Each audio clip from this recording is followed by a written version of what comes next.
Quem acompanhou a primeira mensagem dessa série aí, levanta a mão para eu saber como é que você está. Levanta sua mão, paga inteira. Quem viu a primeira mensagem? Jesus, vou ter que pregar tudo de novo. A gente está falando sobre esse tema, presépio de Natal, vem de presépio, ok? Então, presépio é o quê? O que significa a presepada? A presepada é uma palavra que tem origem, quando uma coisa era para ser feita certa e deu errado, era uma presepada. Então, os presepistas ou presepeiros, quando faziam os seus presépios, o que acontecia isso? O que acontecia quando o que acontecia? Quando os presepistas faziam o presépio e fazia mal feito, era uma presepada. Ou então nos altos de Natal, aquelas teatros vivos de Natal, quando eles faziam aqui, é uma pessoa tipo assim, eu não sou ator, mas eu quero fazer uma pontinha. Quando a pessoa fazia isso, era uma presepada. Então a ideia da presepada é assim, algo que deveria ser e não foi. O que foi planejado não deu certo, o que deveria ser acabou não sendo. Então, isso é uma presepada. E toda vez que você escuta sobre presepada, você pensa em algo que deu errado, não é? Uma palhaçada, alguma coisa assim. Não é verdade? E na semana passada nós falamos sobre a nossa fé. Como nós transformamos a nossa fé numa presepada. Como nós fazemos da nossa fé algo que não deveria ser o certo. Algo que não foi bem feito. E hoje a gente vai tratar sobre um tema muito interessante, que é o consumo. Nós vamos falar sobre como que nós temos transformado o consumo nosso em algo extremamente tenebroso, extremamente complicado. Como é que a gente transforma o nosso consumo numa presepada? E é isso que a gente vai conversar aqui hoje. Deixa eu te fazer uma pergunta primeiro. Qual o seu sonho de consumo? Fala para mim. Você está online aí, está assistindo, pode digitar aí. Se você está aqui e está conectado, pode digitar que a gente vai ver. Eu vou tentar ver aqui, a gente vai ver os seus comentários também. Mas qual é o seu sonho de consumo? Eu não consigo fazer meu celular ficar sem apagar, mas já era. Vai ficar assim mesmo. Qual o seu sonho de consumo? Você tem algum sonho de consumo? Tem algum sonho de consumo? Não é pecado ter sonho de consumo. Você já alcançou algum dos seus sonhos de consumo? A gente lida muito mal com esse negócio. Como? O quê? Por quê? Eu acho que é interessante se você conseguisse responder essa pergunta aqui. Agora você vai mostrar que você conhece um pouquinho de você mesmo. Qual quantia em dinheiro ou bem material, naquele espaço ali em branco, te fará sentir seguro, poderoso, bem-sucedido e feliz? O que eu colocar ali naquele espaço em branco te completa?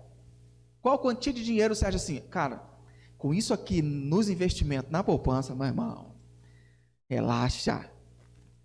É 6 meses na Europa, 6 meses nos Estados Unidos, 6 meses no Japão, estou tranquilo, estou sossegado. Quanto? Ou o quê? Você consegue imaginar algo que te dê essa segurança? Algo que seja assim para você?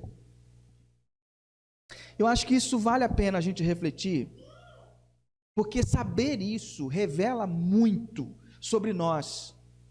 E hoje eu quero convidar você, que está aqui, que está online, eu quero te convidar a fazer uma pausa muito séria.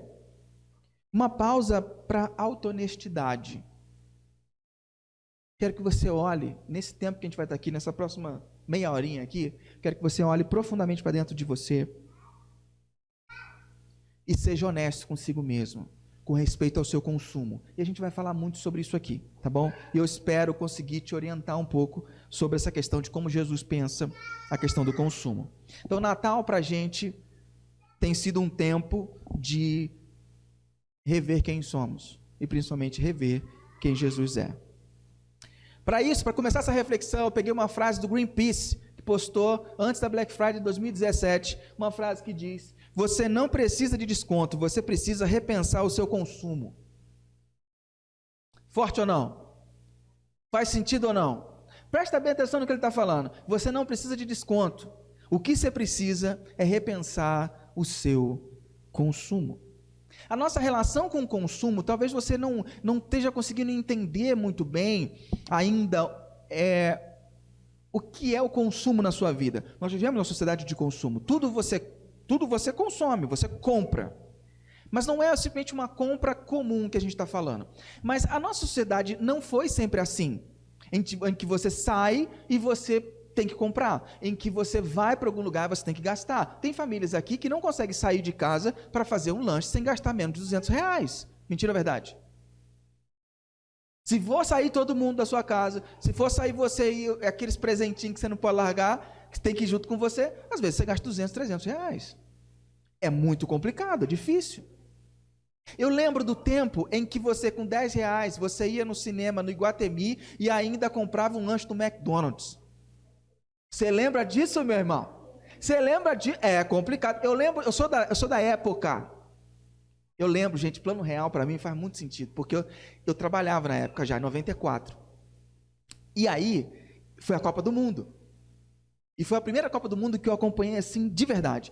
E o que eu fazia? Eu pegava uma moeda de R$1, eu ia no supermercado e eu comprava uma bolacha Bono, uma caixinha de bis e uma Coca-Cola. E eu ia para a arquibancada para assistir o jogo do Brasil, lá na minha cidade, né? Não nos Estados Unidos, na minha cidade, com uma moeda de R$1. Como é que a nossa sociedade se tornou uma sociedade de consumo? Tá? Isso aqui faz tempo pra caramba. E eu quero te mostrar um vídeo rapidinho, são 3 minutos, onde o rapaz explica pra gente como é que a gente chegou nessa sociedade do consumo. Hoje, tudo é uma forma de consumo. Você comer é uma forma de consumo, você beber é uma forma de consumo, você se vestir é consumo. Então a gente hoje diz que a gente vive numa sociedade de consumo.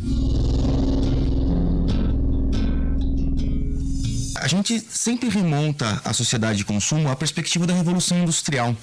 Só que a Revolução Industrial não trouxe só a perspectiva da revolução das máquinas com relação à produção. Ela trouxe em conjunto com ela uma série de outros elementos que também trouxeram essa Revolução Industrial para a relação de consumo.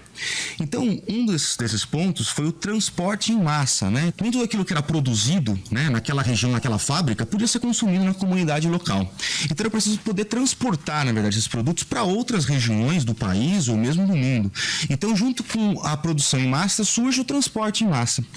Junto com isso, vem mais um terceiro elemento, que é a venda em massa. Se a gente remontar lá às antigas maneiras de consumo, como a gente vê, por exemplo, uma feira livre, você tem um vendedor e um comprador, e o vendedor basicamente vai assessorar o processo de compra. Mas isso era inviável quando você fala num consumo de forma massiva. Então, foi necessário inventar uma relação chamada de autosserviço. Ou seja, são produtos fracionados, embalados, colocados em gôndolas e a partir daí que podem ser consumidos exclusivamente pelo comprador sem ter necessidade da intervenção de um vendedor. Falta só um elemento para fechar essa equação, que é justamente o consumidor. Então, da onde que surge a figura do consumidor? Se você pegar na sociedade rural, ela é uma sociedade em que você não tem um nível de renda na população que ele é estável. Então, a pessoa tem renda quando ela produz. Só que, no entanto, você não sabe se a produção tua vai ser boa o suficiente ou grande o suficiente. Então, o que você acaba fazendo é que você não consome. Então, quando você não tem a confiança de saber se você terá a renda futura, você acaba refriando o consumo atual, como acontece numa relação de desemprego, por exemplo. Para poder, então, se construir a sociedade do consumo e criar-se, então, a figura do consumidor, foi preciso que a gente trabalhasse dentro da perspectiva de fábricas. A fábrica traz essa relação de trabalho constante, a fábrica não pode parar, então constantemente ela está produzindo e logo o trabalhador se sente seguro porque ele vai ter sempre uma renda referente a esse trabalho que ele fez nas fábricas. Mas quando ele tem a confiança que ele tem uma renda futura, o que acaba acontecendo é que ele tem então a tranquilidade de consumir. Então, quando você tem a produção em conjunto com o transporte e a venda em massa, e essa figura do consumidor, ou seja, um ser que tem uma renda disponível para consumir com frequência, você fecha as equações e chega então à sociedade do consumo, como a gente está acostumado então nos dias de hoje. Você entendeu? A gente não está nessa sociedade assim porque a gente simplesmente caiu assim. Isso foi projetado para ser assim. Naturalmente, a evolução das coisas fez com que fosse assim. Então, a gente vivia numa sociedade que complantava as coisas e o consumo tinha que ser imediato.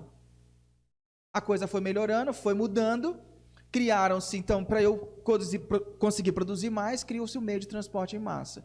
Então, para eu entregar mais, mas o cara não vai comprar de mim se ele não sabe se ele vai, se não chover, ele não recebe, ele não vai vender. Então, ele precisa ter uma certeza de que o dinheiro vai entrar. A certeza de que o dinheiro vai entrar vem dos modos de emprego que a gente tem e que vem se alastrando até hoje. Então, você sabe que no final, se você não é autônomo, você sabe que no final do mês você vai cair, aquele caraminguá vai cair na sua conta. Então, isso te dá segurança de que vai cair na sua conta, então você pode comprar. E aí, o que eles fazem? Já que eles têm uma expectativa de compra, vamos montar supermercados, vamos montar grandes lojas, vamos montar para que as pessoas possam consumir. E quando você vai passear num shopping center, no final de semana, simplesmente para esparecer a cabeça, porque você está na pandemia e você quer dar uma aliviada, o que você encontra lá? Você é bombardeado por um sistema que está totalmente programado para que você possa consumir.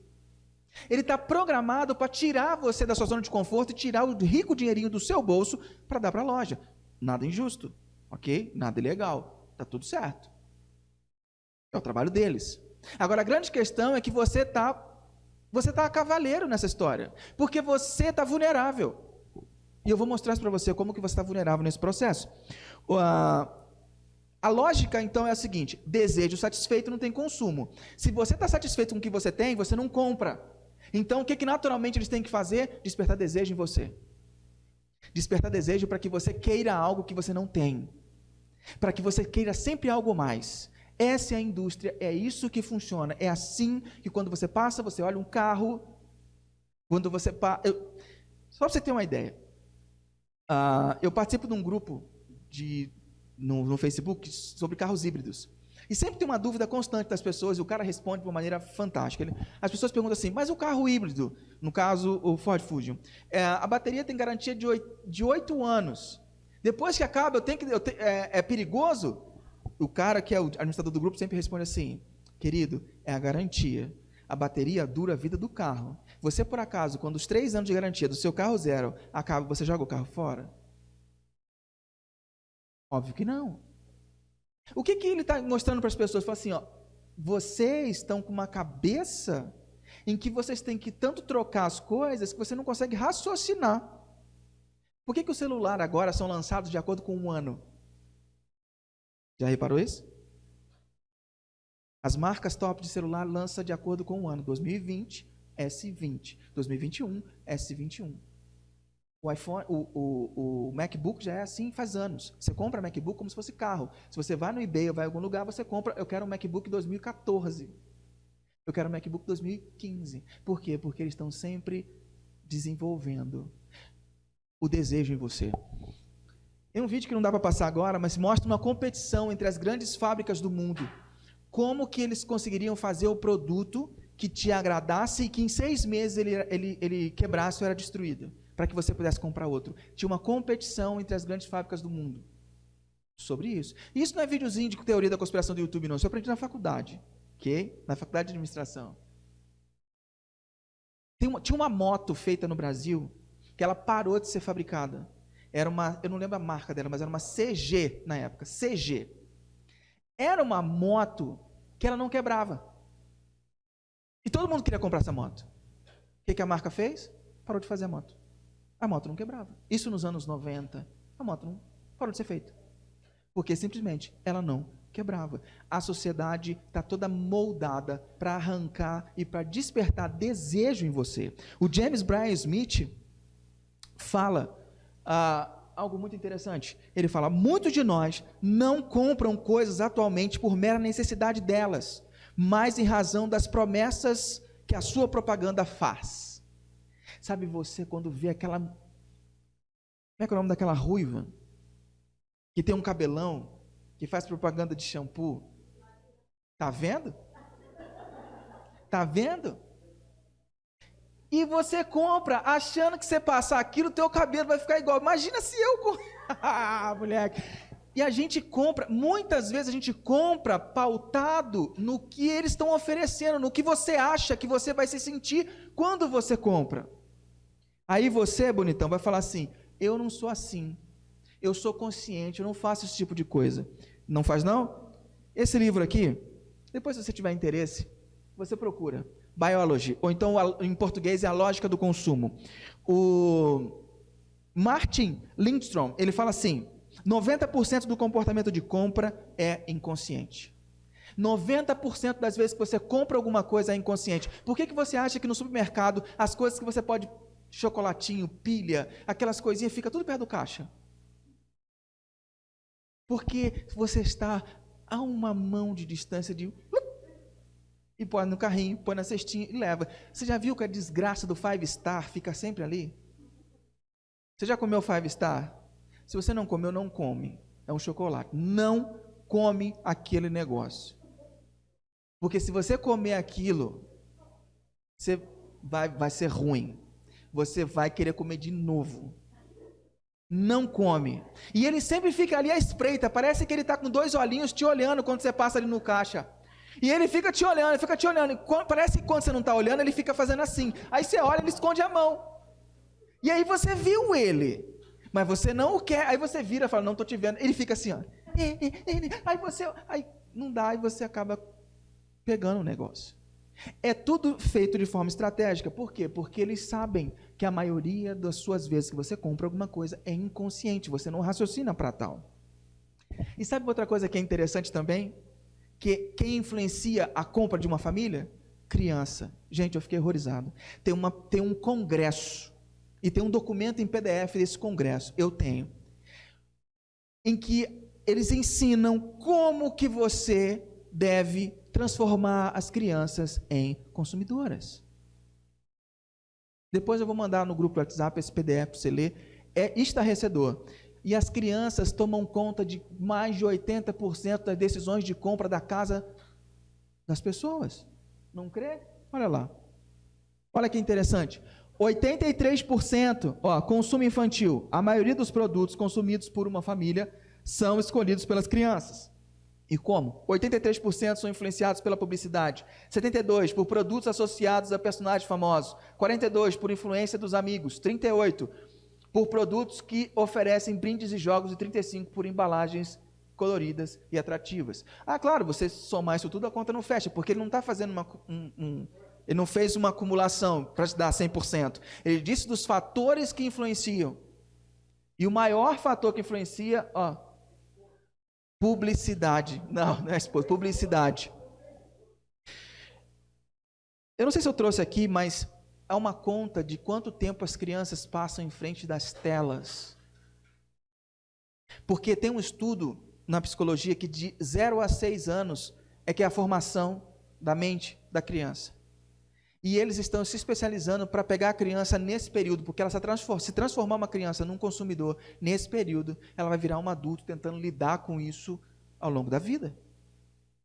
E quanto mais uma criança passa à frente de tela, mais propaganda tem. Você lembra quando a TV apaga, a TV a cabo, ela tinha a proposta de não ter propaganda? Lembra disso? Você nem lembra, né? A proposta de ter uma TV paga é que você não precisaria ficar assistindo propaganda. Abre um canal de criança hoje em dia para você ver. Tem mais propaganda do que um canal de adulto. Olha quem os seus filhos seguem no YouTube. São pessoas que ficam brincando com brinquedo, brincando com as coisas, jogando joguinhos. As indústrias pagam esses youtubers para poder abrir seus produtos para mostrar para as crianças. Então a gente precisa ficar muito, muito esperto com isso. Por quê? Porque eu e você estamos muito vulneráveis. Nós somos influenciados de todos os lados.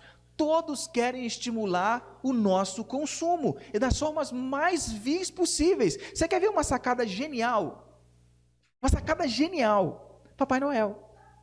Papai Noel, ele não tinha roupa vermelha. Não sei se você sabe disso. Ele não tinha roupa vermelha. Papai Noel vem da lenda do São Nicolau, que era um cara que no dia 6 de dezembro, que era o seu aniversário, ele dava presente para as crianças da cidade dele. Simplesmente isso, na Turquia. Era isso. Com o tempo, essa lenda foi crescendo e ele se vestia de marrom. Depois ele popularizou ser vestido de verde. Como é que ele chegou a ficar vermelho? Isso era no século IV, na Turquia, ok? Em 1881, saca isso, 1881, a revista Rupert Weekly, porque o Papai Noel era vestido de várias cores. Em 1881, essa revista postou o Papai Noel na capa de vermelho. Só isso. 881. Passou-se o tempo, uma grande marca de refrigerante, entendendo que no final do ano do hemisfério deles é muito frio, não se consome refrigerante. Então, em 1931, eles decidiram, ele pegou essa imagem dessa revista, que Papai Noel estava de vermelho, associou a um produto e postou. Na época não era postar, né? Mas fez a divulgação disso. E colou.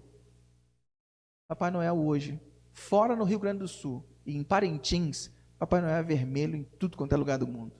E por que no Rio Grande do Sul e em Parintins ele não é vermelho? Você não sabe, né? Porque no sul do Brasil existem as torcidas do Grêmio e do Internacional. Então Papai Noel vermelho é a torcida do Internacional, Papai Noel azul é do Grêmio. E em Parintins é o único lugar que a Coca-Cola é azul, porque tem o boi caprichoso e garantido. E um é vermelho e o outro é azul.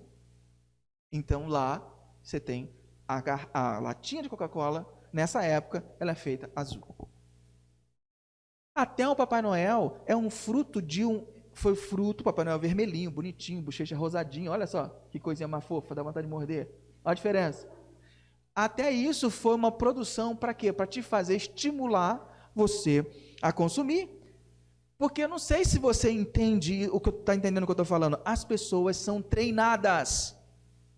Eu fiz 6 semestres de marketing na minha faculdade. As pessoas são treinadas para fazer você comprar, para despertar desejo em você. São treinadas para que você fique a passageiro, para que você fique sendo influenciado. Você quer ver um exemplo disso mais recente? Aquele documentário da Netflix, O Dilema das Redes. Fala muito sobre como que o consumo da sua atenção se dá.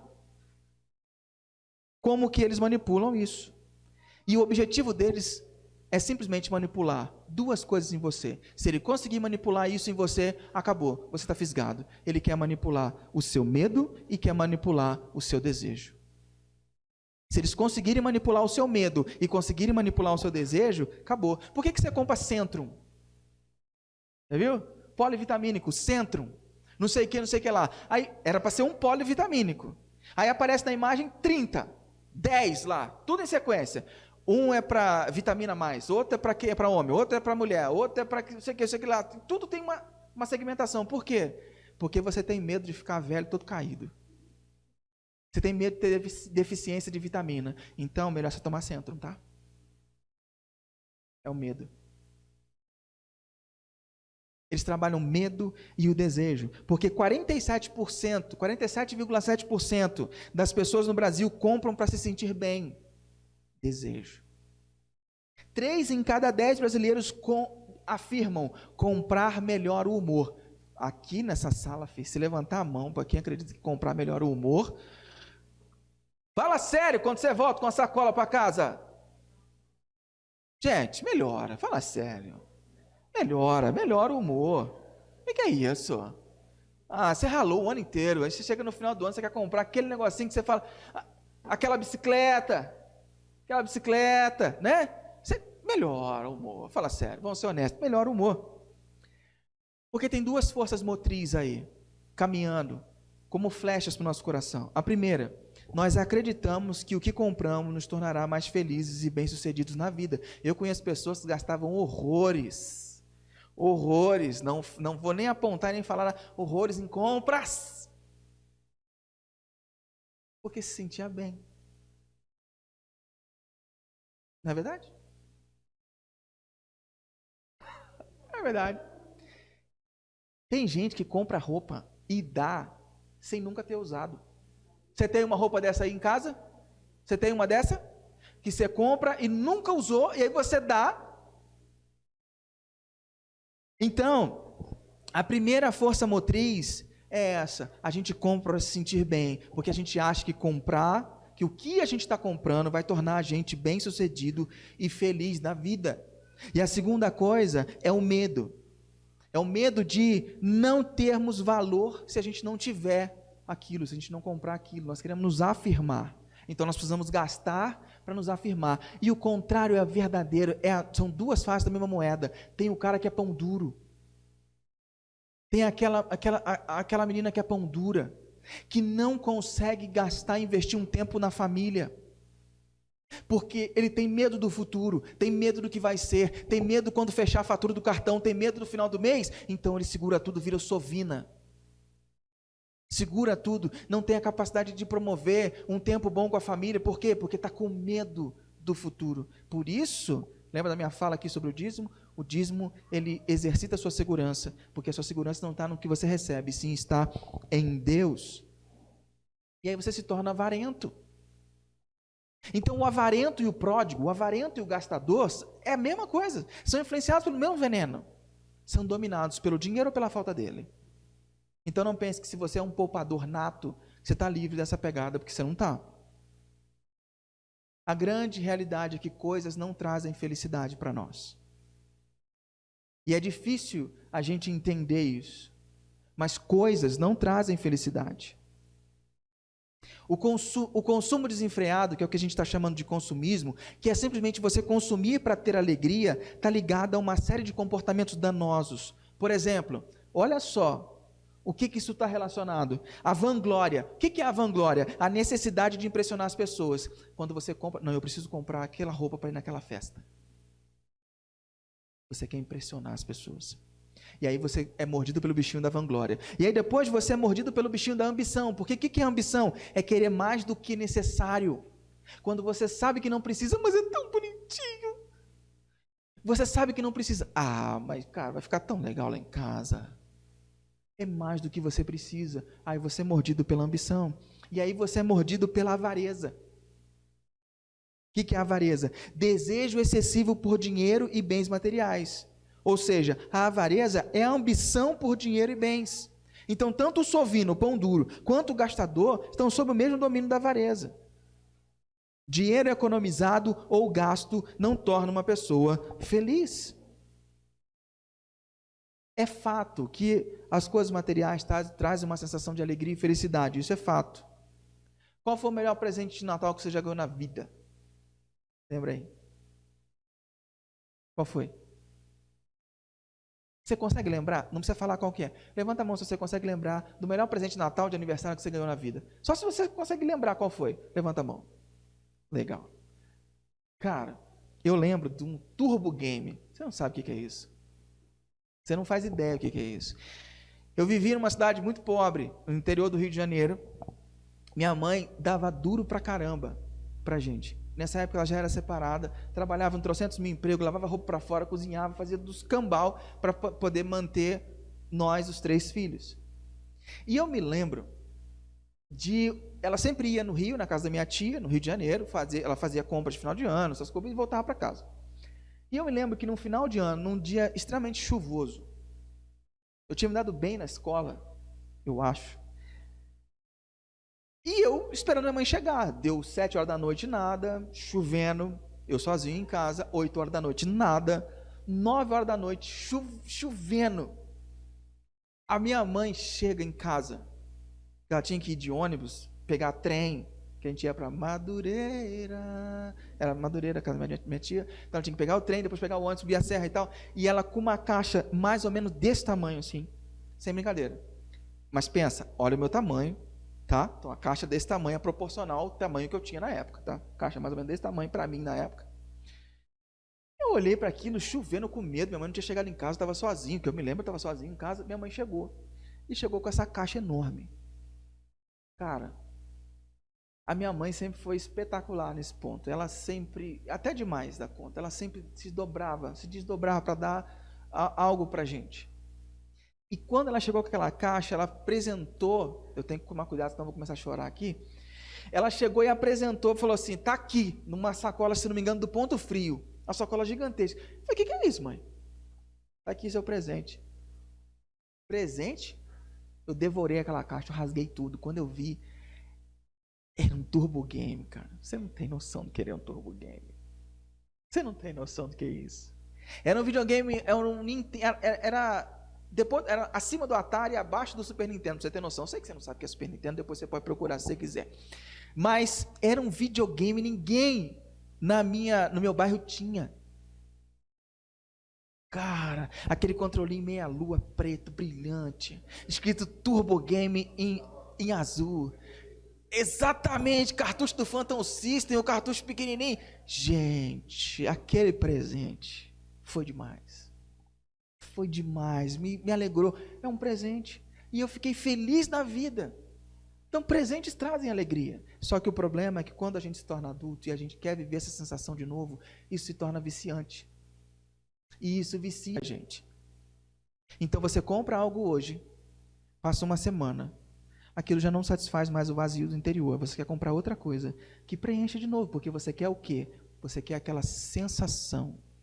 Você quer se sentir bem de novo, porque a vida está te dando tanta pancada, porque as pessoas são tão desonestas, porque o mundo está tão desse jeito, seja lá a desculpa que você quer dar, você só quer ter um alívio, quer ter a sensação de ter aquela alegria de novo.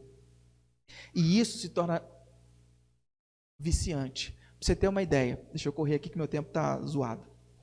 Neurologistas mapearam o cérebro das pessoas, pegaram um grupo de pessoas religiosas e mapearam o cérebro, botaram sensores, ok? Nesses sensores, enquanto a pessoa estava com o sensor na cabeça, passaram imagens de coisas relacionadas a Deus e de coisas relacionadas a lembranças boas que a pessoa tinha com Deus. E uma parte do cérebro dela acendeu, chamado núcleo caudal. Depois pegou um outro grupo de pessoas, colocou sentado e passou várias coisas legais, marcas como iPad, iPod Ferrari, várias marcas, perfumes e tal. E tentaram mapear o que acendia na cabeça das pessoas. O que acendeu? O núcleo caudal. O núcleo caudal. Sabe o que isso significa? Caudado, desculpa, não caudal. Núcleo caudado. Sabe o que isso significa? Que as compras de determinados artigos em determinadas pessoas geram as mesmas sensações das que elas vivenciam quando estão com Deus. A mesma experiência religiosa, a parte do cérebro que ativa quando você está tendo uma experiência profunda, religiosa, ativa quando você está em contato com coisas que você quer muito ter. E é por isso que o Zygmunt Bauman, ele fala, as lojas são farmácias.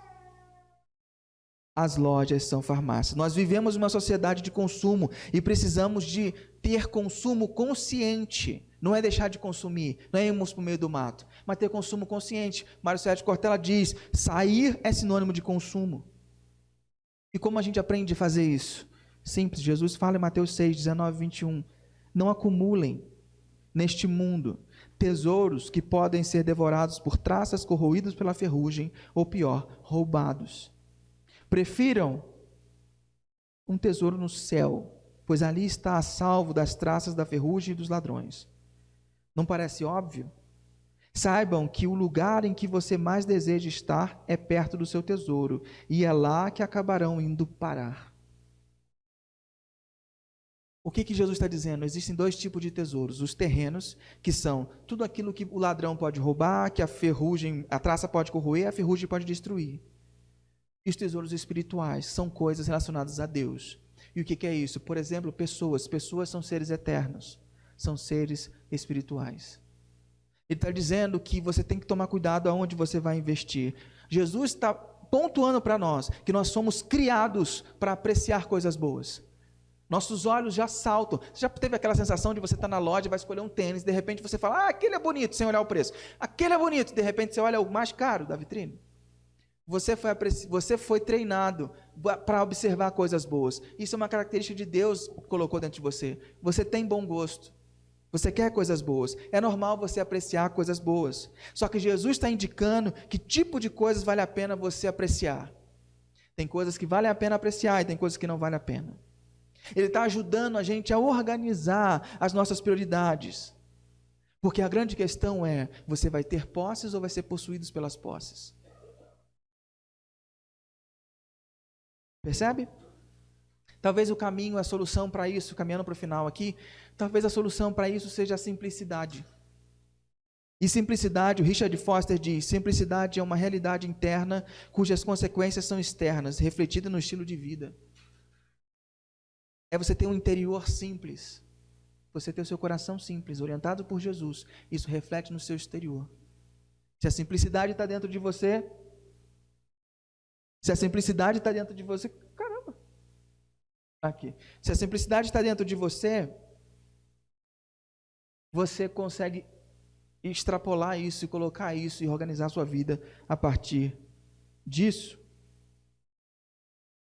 Porque o Dallas Willard diz que nós revelamos os nossos tesouros naquilo que procuramos proteger, assegurar e conservar. O que mais na sua vida hoje você procura proteger, assegurar e conservar? Esse é um tesouro na sua vida. E Jesus disse, aonde tiver o seu tesouro, ali estará o teu coração. Então, se você respondeu aos seus filhos, tome cuidado, porque Jesus disse que seus filhos vão estar no teu coração. E ele fala, teu coração tem que estar em mim.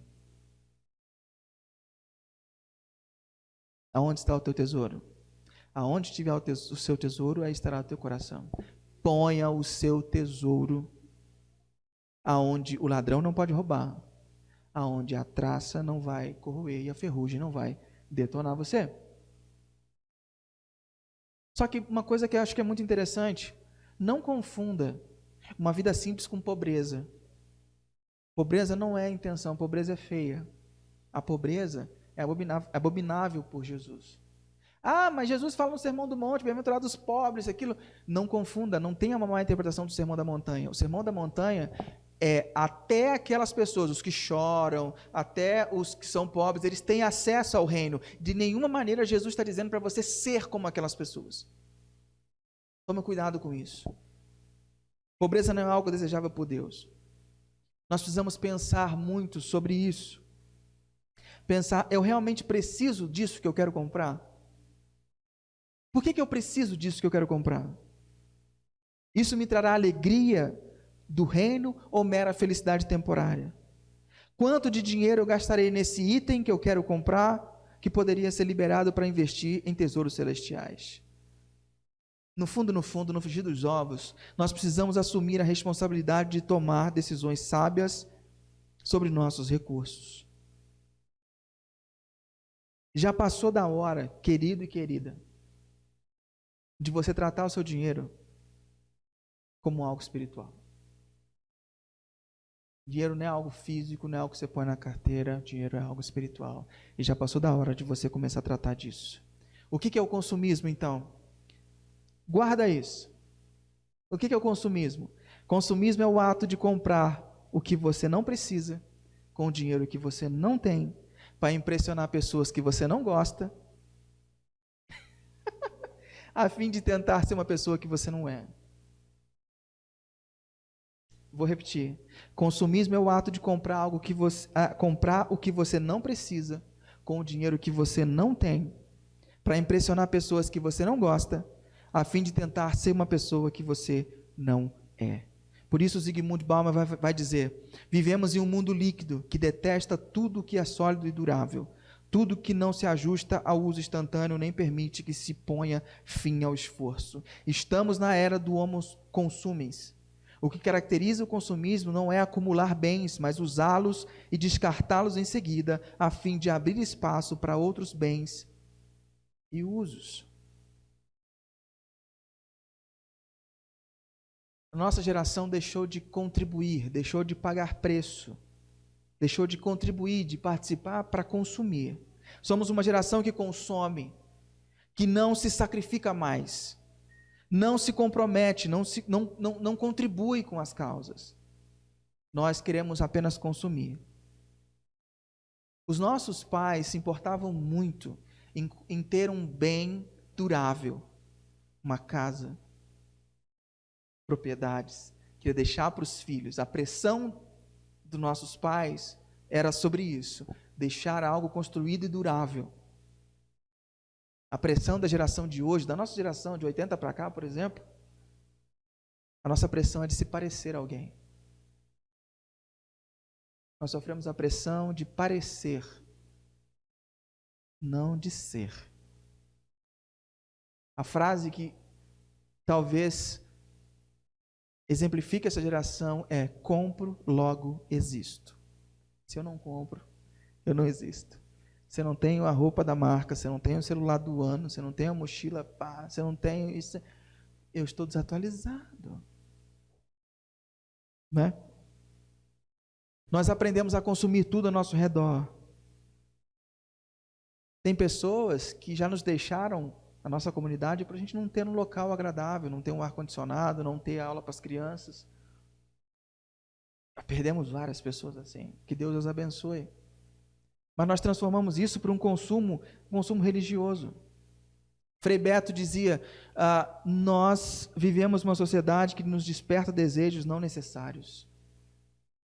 E para combater isso, nós precisamos de disciplina e contentamento. Sócrates diz, o homem mais rico é aquele que se contenta com menos. Eu preciso entender os meus desejos.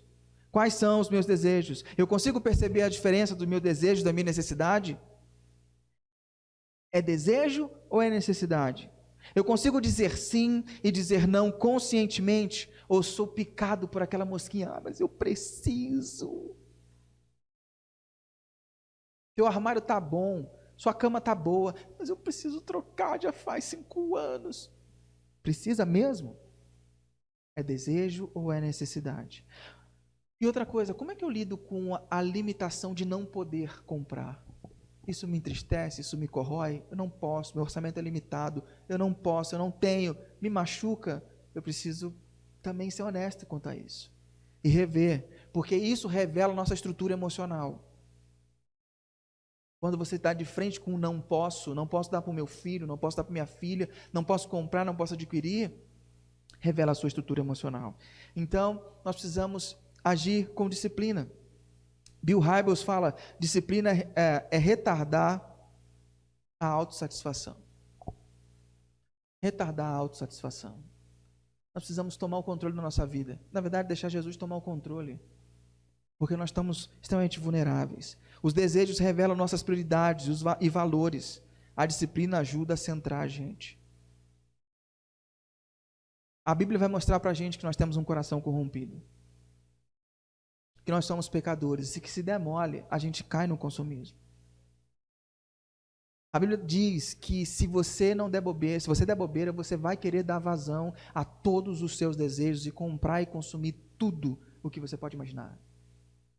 E se você deixar, você vai moldar a sua sexualidade a partir disso, a partir dos seus próprios desejos. Se você deixar, você vai moldar o seu consumo a partir dos seus próprios desejos. Só que a Bíblia fala que nós não somos animais que são apenas guiados pelos desejos. Nós somos filhos amados de Deus, criados à imagem e semelhança dele. E nós podemos escolher. O Evangelho modifica a minha estrutura de como eu penso e como eu ajo. E é por isso que Paulo pode dizer, e eu finalizo com essa frase de Paulo: já aprendi a estar contente a despeito das circunstâncias. Fico satisfeito com o muito ou com o pouco. Encontrei a receita para estar alegre, com fome ou alimentado, com as mãos cheias ou com as mãos vazias. Onde eu estiver e com o que tiver, posso fazer qualquer coisa por meio daquele que faz de mim o que eu sou. Talvez a chave seja o contentamento e a simplicidade. Amém? Vamos orar?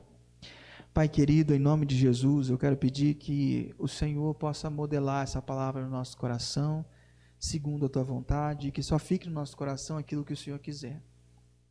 E eu te peço, ó Deus, que nos ajude, que nos molde, que nos oriente, que nos livre das garras do consumismo e de nós mesmos, porque precisamos viver livres, não sujeitos e vulneráveis como estamos. Proteja-nos, ajuda-nos. Faz essa palavra ser repensada durante essa semana. Em nome de Jesus. Amém. Querido, passei um pouquinho, peço perdão. E eu espero que essa mensagem ganhe abrigo no seu coração. Na semana que vem, nós vamos estar online, ao vivo, interagindo. Nós vamos falar também sobre acho que é a última mensagem dessa série. Nós vamos falar, se não me engano, sobre família, quando a família se torna uma presepada, se eu não me engano, não tenho certeza. Mas nós vamos dar continuidade nisso. Mas eu espero que ardentemente você reflita sobre isso, repense, e que o Senhor possa ajudar você a sair se você se encontra, sair desse abismo. Ok? Vamos ficar de pé. para receber a bênção. É apenas um gesto simbólico, então peço que você estenda as suas mãos e ao final você traga as suas mãos ao teu coração, internalizando tudo aquilo que Deus falou com você nessa manhã. Querida igreja reunida aqui em Valinhos e virtualmente, que o Eterno abençoe e guarde você, que o Eterno sorria para você e presenteie você, que o Eterno olhe para você bem nos olhos e te faça prosperar, que a graça do nosso Senhor Jesus, que se consumiu por você, que o amor de Deus, o Pai, que doou o seu Filho, e que a consolação do Espírito Santo, aquele que te fortalece e te orienta, seja com você, não só hoje, mas todos os dias. Amém. Meu desafio para você é que nesse final de ano, se você ganhar algo, ganhar uma roupa, doe uma. Ganhou uma camisa? Doe uma. Ganhou um sapato? Doe um. Não armazene. Doe, libere e fuja do consumismo. Deus te abençoe, te dê uma ótima semana e lembre-se sempre, sozinho a gente vai mais rápido, mas acompanhado a gente vai bem mais longe. Deus te abençoe. Tchau, tchau.